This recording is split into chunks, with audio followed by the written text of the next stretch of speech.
Good morning friends. Garden में लगा हुआ रंग बिरंगा गुड़हल ना बहुत प्यारा लगता है। और रंग बिरंगे गुड़हल जो हैं देखने को मिलते हैं हाइब्रिड गुड़हल में। जो हाइब्रिड गुड़हल का पौधा होता है ना दोस्तों, इसकी कलर्स वैरायटी बहुत आती हैं और इतने सुंदर लगते हैं इसके फूल। बड़े बड़े प्यारे प्यारे से फूल, लाल, गुलाबी, नारंगी, बैंगनी, काफ़ी कुछ कलर्स इसके आते हैं जो आपको नर्सरी से इजीली मिल जाएंगे बहुत आसानी से।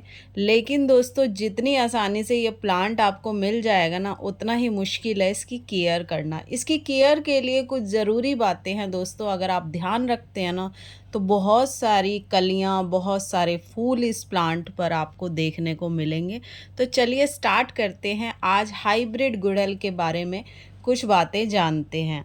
तो सबसे पहली बात दोस्तों, इस पौधे के बारे में मैं बता दूं, इसकी मिट्टी। तो दोस्तों, कोई भी पौधा ना बिना मिट्टी के जो है लग नहीं पाता है। हाँ, कटिंग आप कुछ प्लांट्स की लगा सकते हैं पानी में, लेकिन पौधा मिट्टी से जुड़ा होता है ना, तो बहुत अच्छी ग्रोथ करता है। तो ये जो प्लांट है दोस्तों, इसकी जब मिट्टी बनाने जा रहे हैं ना, वैसे तो दोस्तों जब आप इसको नर्सरी से लेके आएंगे ना, तो ये लाल रंग की मिट्टी में ज़्यादातर मिलता है। और उस लाल रंग की मिट्टी में जब आप घर लेकर आते हैं इस प्लांट को, तो कुछ दिन तो आपका प्लांट सही रहता है, लेकिन कुछ दिन बाद ये जो प्लांट है ना, वो ख़राब होने लग जाता है, यानी मर जाता है। और कलियां जो होती हैं ना इस पर, वो भी खिल नहीं पाती हैं। तो हम सोचते हैं पता नहीं क्या प्रॉब्लम हो गई, वहाँ तो इतना अच्छे से चलता है और यहाँ क्यों नहीं चलता। तो उसका रीज़न ये होता है दोस्तों, ये जो प्लांट होते हैं ना, जहाँ से भी नर्सरी पे मंगाए जाते हैं ना, वो कहीं किसी और जगह से मंगाए जाते हैं, तो हर जगह की मिट्टी अलग अलग होती है। कुछ प्लांट आते हैं काली मिट्टी में, कुछ आते हैं लाल मिट्टी में। ज़्यादातर गुड़हल के पौधे जो मैंने देखा है मेरे एक्सपीरियंस के हिसाब से, वो मैंने देखे हैं लाल मिट्टी में। और अंदर ना एक जाली भी लगी होती है इसके अंदर। तो जब भी ये प्लांट आप लेकर आ रहे हैं ना, तो सबसे पहले तो इसके अंदर की जाली आपने कट करनी है, हटानी है। और जो प्लांट मिट्टी में लगा हुआ है, यानी लाल मिट्टी में लगा हुआ है, उस मिट्टी को आपने हटा देना है। हल्की फुल्की सी मिट्टी आप रख सकते हैं, लेकिन पूरी तरह से आप अगर उस मिट्टी को हटा देंगे, तभी ये प्लांट ना अच्छे से ग्रोथ करेगा। तो अब इसकी मिट्टी बना लेते हैं। घर लाने के बाद आप इसकी मिट्टी बना रहे हैं, तो आपके यहाँ पर जो भी मिट्टी सूट करती है प्लांट्स को, वो मिट्टी ले लीजिए। तो एक हिस्सा आपने उस मिट्टी का ले लेना है, एक भाग आपने लेनी है इसमें मोटी रेत। जी हाँ, ये जो प्लांट है दोस्तों, इसको हल्की मिट्टी पसंद होती है, तो रेत ज़रूर मिक्स करिएगा। अब आपने मिक्स करनी है कोकोपीट। कोकोपीट मिट्टी को हल्का रखने का काम करती है, तो वो भी ले लेनी है। जो मोटी रेत है वो मिट्टी को हल्का भी रखेगी। दूसरा दोस्तों, मिट्टी में पानी को स्टोर नहीं होने देगी, और पानी स्टोर नहीं होगा तो प्लांट बहुत अच्छे से चलता है हाइब्रिड गुड़हल का। अब इसमें डालनी है आपने एक भाग सड़ी हुई गोबर की खाद। जी हाँ, जो बिल्कुल पुरानी गोबर की खाद हो ना, वो आपने इसमें मिक्स करनी है। वो मिक्स करके आप इसकी मिट्टी को तैयार कर लीजिए और फिर इस प्लांट को लगा दीजिए। आपका जो प्लांट है बहुत अच्छे से चलेगा इस मिट्टी में, अगर आप इस तरीके से मिट्टी बनाते हैं। अब बात कर लेते हैं, आप इस प्लांट को जहाँ पर रखेंगे वो डायरेक्शन कैसी होनी चाहिए। तो दोस्तों, कोशिश कीजिएगा ऐसी जगह पे आप प्लांट को लगाइए जहाँ पर कम से कम इसे रोज़ 4 से 5 घंटे की धूप मिले, क्योंकि इसे धूप बहुत ज़रूरी है। जब तक धूप नहीं मिलेगी, इस पर कलियाँ अच्छी नहीं आएंगी और फूल भी बड़े नहीं खिलेंगे। तो धूप में आपने रखना है। अगर छाँव में रखेंगे तो फूल आ जाएंगे, लेकिन उतना बड़ा साइज़ खिल नहीं पाएंगे। तो आपने क्या करना है, जहाँ पर भी इसे रखना है वो डायरेक्शन चूज़ करनी है, वो लोकेशन चूज़ करनी है जहाँ पर धूप अच्छे से आए, यानी 4 से 5 घंटे की धूप बहुत ज़रूरी है।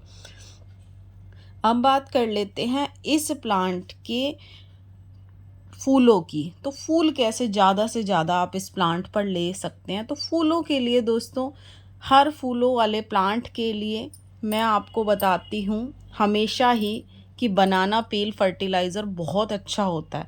अगर आप प्लांट में बनाना पील फर्टिलाइज़र देते हैं या बनाना के छिलके गुड़ाई करके डालते हैं, तो बहुत अच्छे रहते हैं आपके प्लांट के लिए।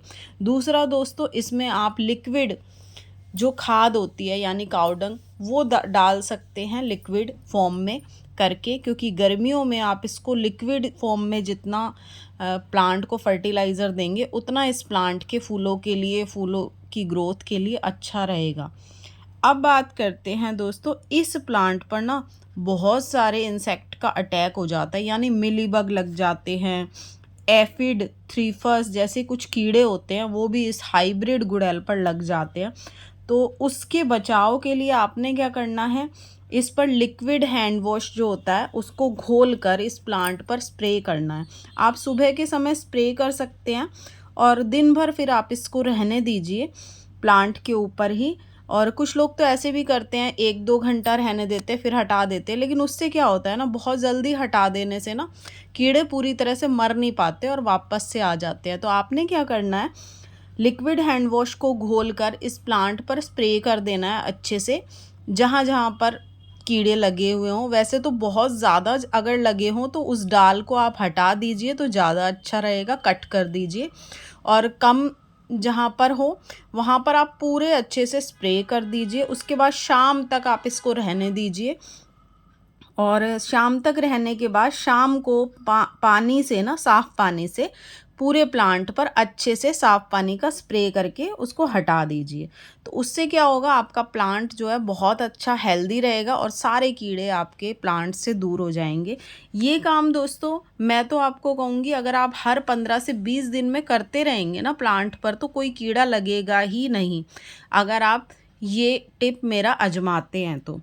अब बात कर लेते हैं दोस्तों प्लांट की छटाई की। तो जैसे कि प्लांट की और भी चीज़ें हैं, मिट्टी, धूप, वैसे ही प्लांट की छटाई भी बहुत ज़रूरी है। तो समय समय पर प्लांट की छटाई करते रहें, प्रूनिंग करते रहें। तो उससे क्या होता है, प्लांट की ग्रोथ अच्छी होती है। जहाँ से प्रूनिंग करते हैं, छटाई करते हैं, वहाँ से मल्टीपल ब्रांचेस निकलती है, नई नई कलियाँ बनती हैं और फूल ज़्यादा आते हैं। तो ये आपने ध्यान रखना है इस प्लांट के लिए।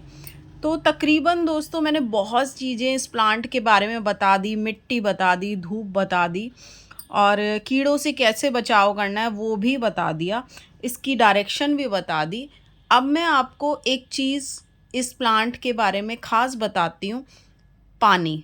तो दोस्तों जब भी आप प्लांट को पानी देते हैं ना, तो हमेशा मिट्टी सूखने पर ही दें, क्योंकि इस प्लांट में अगर आप पानी बहुत ज़्यादा दे देते हैं ना, तो इस प्लांट के पत्ते बहुत जल्दी पीले पड़ने लग जाते हैं। आप मेरा प्लांट देख रहे होंगे, इसके पत्ते तकरीबन तकरीबन सारे ही हरे हरे पत्ते हैं, कोई एक आधा पत्ता पीला होगा।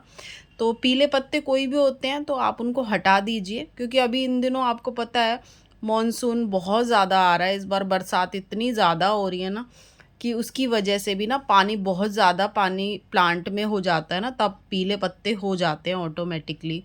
तो आपने वो चीज़ का ध्यान रखना है, बहुत ज़्यादा पानी नहीं देना है, मिट्टी सूखने पर पानी देना है। और बरसात का तो देखो हम कुछ कर ही नहीं सकते हैं। तो लेकिन इसकी जो मिट्टी मैंने आपको जिस तरीके से बनानी बताई है ना, अगर उस तरीके से आप मिट्टी को बनाते हैं तो पानी जो है बरसात का बहुत ज़्यादा प्लांट में नहीं ठहरेगा, पानी का जमाव ज़्यादा नहीं होगा। तो ड्रेनेज होल को चेक कर लेना है बरसात के दिनों में, इन दिनों में ख़ास तौर पे। अब बात कर लेते हैं दोस्तों, सारी चीज़ें बताने के बाद एक बहुत ही ख़ास बात की, यानी कि गमले के साइज़ की। तो ये बात भी मैं आपको वीडियो एंड करने से पहले लास्ट में बता दूं कि ये जो प्लांट है इसके गमले का साइज़ बहुत ज़्यादा डिपेंड करता है इस प्लांट की ग्रोथ पर। तो कम से कम दोस्तों 12 से 14 इंच का गमला आप इस प्लांट को ज़रूर दीजिए, उससे इस प्लांट के जो फूल है ना वो ज़्यादा आएंगे, ग्रोथ ज़्यादा अच्छी होगी और भरा भरा रहेगा आपका पौधा ना एकदम। आप देख रहे होगे मेरा पौधा चारों तरफ से घना है, बहुत ही अच्छा हेल्दी है। लीव्स आप देख लीजिए, मैंने कोई फ़िल्टर यूज़ नहीं किया है इस वीडियो में। मैं वैसे तो बहुत ज़्यादा कम फ़िल्टर यूज़ करती हूँ अपने वीडियोज़ में, सब में मैं विदाउट फ़िल्टर वीडियो बनाती हूँ ताकि आपको प्लांट की सही कंडीशन पता लग पाए। तो ये थी दोस्तों सारी चीज़ें हाइब्रिड गुड़हल के बारे में जो मैंने आपको इन्फॉर्मेशन दी। पसंद आया वीडियो तो ज़रूर लाइक सब्सक्राइब कीजिएगा और मेरी इन्फॉर्मेशन से आपको कोई भी फ़ायदा मिलता है तो मुझे कमेंट करके ज़रूर बताइएगा। तो चलिए जी, इस वीडियो का यहीं पर एंड करती हूँ, फिर से आऊँगी एक न्यू प्लांट की वीडियो के साथ। तब तक के लिए बाय बाय।